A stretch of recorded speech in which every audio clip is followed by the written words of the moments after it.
Hi friends, 69,000 शिक्षक भर्ती में एक बार फिर से आपका स्वागत है। और आज की सुनवाई का पूरा सार, अब आगे की रणनीति क्या होगी। और कोर्ट में विपक्ष पूरी तरह आज हावी रहा, और लेकिन अभी कल की पिक्चर बाकी है कि कल किस तरह का जो दोनों तरफ से डॉक्यूमेंट सबमिट करने के लिए बोला गया है, तो किस तरह की आगे के लिए रणनीति रहेगी, ये तो सरकार के हाथ में है। लेकिन आज की सुनवाई का सार आप पूरा देख लीजिए कि क्या क्या इसमें हुआ। और इसमें बहुत सारी तथ्यों को सामने लेकर सबसे पहले आप देखिएगा कि 69,000 शिक्षक भर्ती में उत्तर कुंजी के मामले को लेकर सुनवाई हुई, और सुनवाई के बाद डबल बेंच में सुनवाई शुरू। एलपी मिश्रा जी बहस कर रहे थे, और उसके बाद विपक्ष का पूरा पैनल आज भी मौजूद है, और एलपी मिश्रा जी याचिकाकर्ताओं का पक्ष रख रहे हैं। हम अभ्यर्थियों की अनदेखी नहीं कर सकते, प्रक्रिया सभी अभ्यर्थियों के लिए है, ये बात मिश्रा जी ने कही। क्योंकि ये बात केवल ऋषभ मिश्रा की या केवल एक या दो व्यक्तियों तक ही सीमित नहीं है, क्योंकि इससे बहुत सारे जो मेरिटोरियस कैंडिडेट हैं उनको छोड़कर जो थोड़ा सा बॉर्डर लाइन पर हैं, ऐसे बहुत सारे छात्र हैं जो पॉइंट से रह गए हैं। तो ये सभी को एक तरफ, क्योंकि ये इससे कुछ लोग ऐसे भी हैं जो पास हो गए हैं, कुछ लोग ऐसे भी हैं जो बॉर्डर लाइन पर आ गए हैं, कुछ लोग ऐसे हैं जो बिल्कुल ही बहुत ही नीचे हैं, गुणांक में भी कम है और मेरिट उनका एकेडमिक भी कम है, तो कहीं ना कहीं वो तो भर्ती से बाहर। तो आप समझ सकते हैं, हम अभ्यर्थियों को अनदेखी नहीं कर सकते, प्रक्रिया सभी अभ्यर्थियों के लिए है। बिना उत्तर कुंजी हल किए प्रक्रिया आगे बढ़ाना अभ्यर्थियों के साथ अन्याय होगा। यदि प्रक्रिया हमने आगे बढ़ा दी तो ये अभ्यर्थियों के साथ अन्याय है, और घोर अन्याय। बिना यूजीसी की परमिशन की प्रक्रिया शून्य ही रखा जाए, मिश्रा जी ने कहा। क्योंकि यूजीसी की परमिशन तब तक नहीं आती है, तब तक इस मिश्रा जी ने कहा कि इस भर्ती में आगे कुछ नहीं हो सकता। सिंगल बेंच के फैसले में त्रुटि बताएं, ये बात जज साहब ने कही कि जो सिंगल बेंच ने फैसला लिया है उसमें आप त्रुटि बताएं। त्रुटि का मतलब है उसने सिंगल बेंच ने ऐसा फैसला दे के उसमें क्या गलती की है। यूजीसी की रिपोर्ट का इंतज़ार क्यों ना करें, ये बात जज साहब ने कही। आप पेपर ही गोलमाल बनाते हैं, हम रिपोर्ट का भी इंतज़ार ना करें, ऐसा क्यों। जज साहब ने कहा महाधिवक्ता सिंगल बेंच के अंतरिम स्टे ऑर्डर को हटाने की मांग कर रहे हैं। बचाव पक्ष के अधिवक्ता जोरदार विरोध कर रहे थे। आखिर स्टेट बगैर विपक्ष के निस्तारण में इतनी जल्दी क्यों कर रही है। LP Mishra ji single bench के अंतिम फैसले तक मामला सिंगल बेंच में भेजने की बात कर रहे हैं। लेकिन तो यहाँ पर आप समझ लिए कि, और यहाँ पर कुछ चीज़ें और आपके सामने, आप पेपर यहाँ तक तो आपने पढ़ लिया। बचाव पक्ष के अधिवक्ता जोरदार विरोध कर रहे हैं इस बात का, और कोर्ट हटाने की मांग कर रहे हैं। इसके अलावा आखिर स्टेट बगैर मामले के निस्तारण में इतनी जल्दी क्यों कर रही है। स्टेट मतलब राज्य सरकार बगैर मामले के निस्तारण के इतनी जल्दी क्यों कर रही है। एलपी मिश्रा जी ने कहा सिंगल बेंच के अंतिम फैसले तक मामला सिंगल में भेजने की बात कह रहे हैं एलपी मिश्रा जी, क्योंकि जब तक वहाँ से यूजीसी की रिपोर्ट होकर सब चीज़ें सामने, तथ्य सामने नहीं आ जाते हैं, तब तक उसको आगे की तरफ नहीं भेज सकता, ऐसा एलपी मिश्रा जी कह रहे हैं। साहब सवाल उठाते हुए ऐसे प्रश्न बनाते ही क्यों हैं जिन पर सवाल उठें।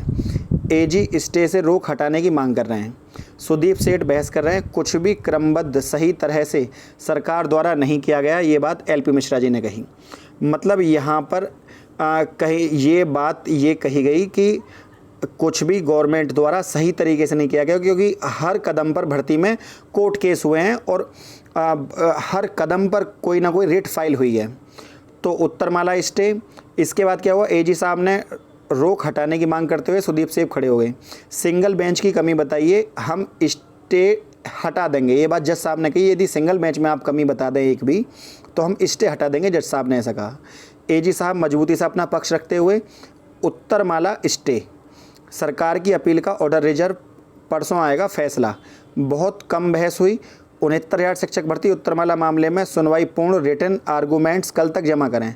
तो जो रिटन आर्गूमेंट्स है जो गवर्नमेंट जमा करेगी, यदि उसमें तथ्यों को बहुत अच्छी ऐसा तथ्य जमा करा जिसका तोड़ यदि विपक्ष के पास ना हुआ, तो ऐसी स्थिति में ही यहाँ भर्ती को सिंगल बेंच में स्टे को हटाया जा सकता है। वरना ये बात पूर्णतः सत्य है कि अब भर्ती में आगे की जो रणनीति है वो, क्योंकि जज साहब कहीं ना कहीं विपक्ष की जो बात है उसको पूर्ण करते हुए सवाल पूछ रहे हैं।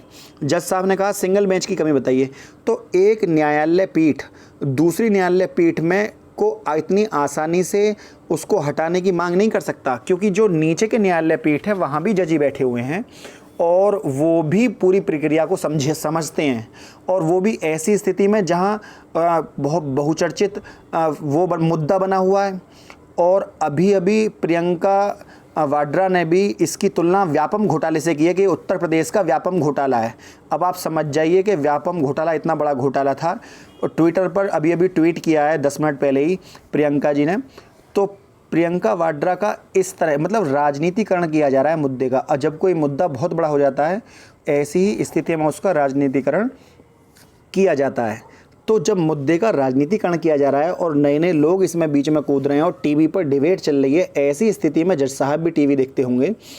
तो इन सब चीज़ों को आप समझिएगा, तथ्यों को, तो तब आप किसी नतीजे पर पहुँचेगा। मैं खुद अपने मुख से ये कहूँ कि स्टे हट जाएगा तो ये एक अतिशयोक्ति वाली बात होगी। कल यदि जो रिटन आर्गूमेंट्स है उसमें कोई ऐसी बात होती है, यदि उसमें दम होता है, तो ऐसी स्थिति में ही उसको हटाया जा सकता है। वरना जो 80% चांस है वो ये लग रहा है कि ये चीज़ शायद ना हट पाए। वो रिटन आर्गूमेंट्स के ऊपर है, वो तो जैसी, क्योंकि हम पहले से कुछ बोल दें वो बात अलग है। क्योंकि कुछ जो चयनित छात्र हैं वो ये चाहते हैं कि यहाँ से स्टे हट जाए और जॉइंट लेटर जल्दी जल्दी मिल जाए। लेकिन मेरा मानना यह है कि अपना व्यक्तिगत मेरा आधार है, बाकी जो छात्र हैं अपनी सोच अपनी राय वो कमेंट बॉक्स में दे सकते हैं, मुझे कोई फ़र्क नहीं पड़ता इससे। लेकिन तथ्यों को सामने रखना मेरा शुरू से ही कार्य रहा है, चाहे मुद्दा कोई भी हो। तो चाहे वो लिस्ट को लेकर हो, चाहे वो इनको लेकर, जो आज हुआ उन तथ्यों को मैंने आपके सामने रखा था अभी। तो मुझे ये लगता है कि 69,000 शिक्षक भर्ती में 22 जुलाई तक गवर्नमेंट को अब ये करना चाहिए, आगे की रणनीति ये होनी चाहिए सरकार की कि यदि यहाँ से चीज़ें सफलता नहीं मिलती है तो सरकार को जल्दी से यूजीसी को रिपोर्ट भेजनी चाहिए और यूजीसी समय पर अपना काम कर पाए। ऐसा ना हो कि यूजीसी खुद समय मांग ले और कि हमें पेपर के लिए और समय दे दीजिए, हम इसको देते हैं। तो यदि सही समय से सारे काम अगर होते हैं तो कम से कम 12 जुलाई जो अगस्त होगी, अगस्त तक तो आपकी काउंसलिंग प्रक्रिया कम से कम शुरू हो जाए। क्योंकि ये भी ज़रूरी नहीं है कि तुरंत 12 जुलाई को यूजीसी की रिपोर्ट आई और जज साहब तुरंत ही फैसला दे दें, ऐसा नहीं होता है न्यायालय प्रक्रिया में। आपने देखा एक रिट फाइल हुई थी और 1.5 साल में उसका निस्तारण अभी तक नहीं हुआ है। भर्ती प्रक्रिया कितनी लंबी खिंची है। तो आगे भी सरकार को ये काम पूरे कर देने चाहिए, वो भी जो न्यायालय के कहने पर। और सर्वोच्च न्यायालय का एक मामला था यहाँ पर कि 1,37,000 पद, 1,37,000 पद। आप दोबारा सुनिए मैं क्या कह रहा हूँ। सर्वोच्च न्यायालय का ये कहा गया था जज साहब द्वारा कि 1,37,000 पदों को 6 महीने में भर्ती को पूर्ण किया जाए। तो 1,37,000 पद ये पूरे नहीं हैं, उनमें अभी तो कुछ 68,500 की जगह बच रही हैं, पहली बात। दूसरी बात, जो जगह बची हुई हैं उनके ऊपर भी कल को सुनवाई है 2015 बेंच को लेकर, वो मैं आपको नेक्स्ट वीडियो में बताऊँगा उसके बारे में। और बहुत सारे मुद्दे हैं इन चीज़ों को लेकर। तो यदि जज साहब यहाँ पर ये इस तथ्य को वहाँ सामने रखें, मतलब जज साहब ये कहें कि जी हम तो सर्वोच्च न्यायालय की जो बात थी उसको पूरा कर रहे हैं, मतलब क्योंकि हमसे कहा गया था कि 6 महीने में भर्ती पूर्ण करें, तो हम इस आधार पर हम भर्ती को आगे ले जाना चाहते हैं। बाकी तो जो एजी साहब हैं खुद ही बहुत सारी तथ्यों को अपने सामने रखेंगे, क्योंकि इस भर्ती को वो 60-65 पर भी लाए थे जिताकर। पहले भी उन्होंने भर्ती, भगवान करे कि कल ये चीज़ें हटें और प्रक्रिया आगे चले। लेकिन ये भी सत्य है कि यदि किसी को न्याय के साथ न्याय संगत बात नहीं हुई और यदि कॉपी जचे या ना जचे, यूजीसी अपनी रिपोर्ट दे या ना दे, पर यह भी सत्य है कि जिसको नौकरी मिले वो उसका सही पात्र हो। ऐसा ना हो कि किसी का प्रश्न गलत है, उस गलत उत्तर कुंजी पर आपका चयन हो जाए। और ये भी गलत है कि किसी का उत्तर सही है उसको उसका नंबर ना मिले। सरकार कॉमन नंबर दे या क्वेश्चन डिलीट करे, लेकिन जिसको नियुक्ति मिले वो उसका सही हकदार हो। और ऐसा मुझे लगता है ऐसा तभी होगा जब यूजीसी की रिपोर्ट में नई उत्तर कुंजी आएगी। लेकिन यहाँ पर कुछ लोग केवल स्वार्थ भावना से भर्ती को देखते हैं और वो उन बच्चों के बारे में नहीं सोचते हैं जो इस भर्ती का केवल केस लड़ने वाले 4 बच्चों को मत देखिए आप, जो कि 200 लोगों ने केस कर दिया तो केवल उन्हीं के लिए कहने लगे कि ये इन्होंने परीक्षा को पास नहीं किया इसलिए केस को वहाँ ले गए। पर ये भी तो सत्य है कि बॉर्डर लाइन के कोई अंदर हो या बाहर हो, कम से कम जो सही तथ्य हैं, जो सही बच्चे हैं, वो इस भर्ती के अंदर आने चाहिए। जबकि ऐसे समय में खुद शिक्षा मंत्री ने स्वयं भी कहा है, यदि कुछ विद्यार्थी पास होते हैं तो हमारे पास पदों की कमी नहीं है।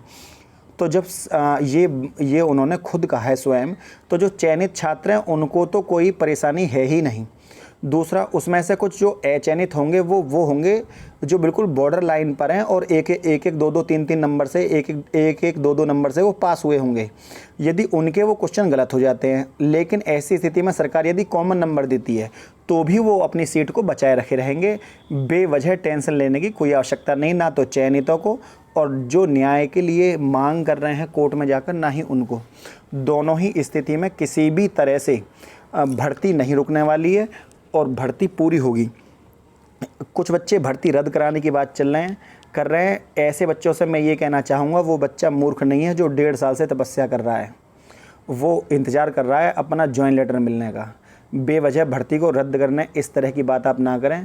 क्योंकि ये नियम है कि यदि किसी भर्ती में 10% का फर्जीवाड़ा पकड़ा जाता है तो वो भर्ती रद्द के लिए की जा सकती है। अब 10% की छोड़िए, केवल 10, 15 या 20 लोग, क्योंकि पेपर जो आउट हुआ है वो सॉल्वर गैंग के थ्रू हुआ है, ना कि किसी ऐसे व्यक्ति ने जो पीएनपी के अंदर बैठा है उसने किया है। तो छोटे मोटे सॉल्वर यदि पकड़ में आ रहे हैं और उनकी भी पकड़ा धकड़ी चल रही है, कल भी कुछ लोग पकड़े गए, परसों भी पकड़े गए। तो यदि 12 जुलाई तक अब इंतजार करेंगे तो जितने भी इसमें फर्जी हैं वो वैसे निकल जाएंगे। एनओसी वाले वो अलग निकल जाएंगे। बहुत सारी सीटें तो वैसे ही खाली हो जाएंगी जो रिट पड़ी हुई हैं दुनिया भर की। तो आप चिंता ना करें, जो चयनित छात्र हैं उनका चयन होना निश्चित है। कुछ एक दो बॉर्डर लाइन पर हैं, उनको वैसे भी कॉमन नंबर मिल जाएंगे तो वैसे भी नंबर आ जाएंगे।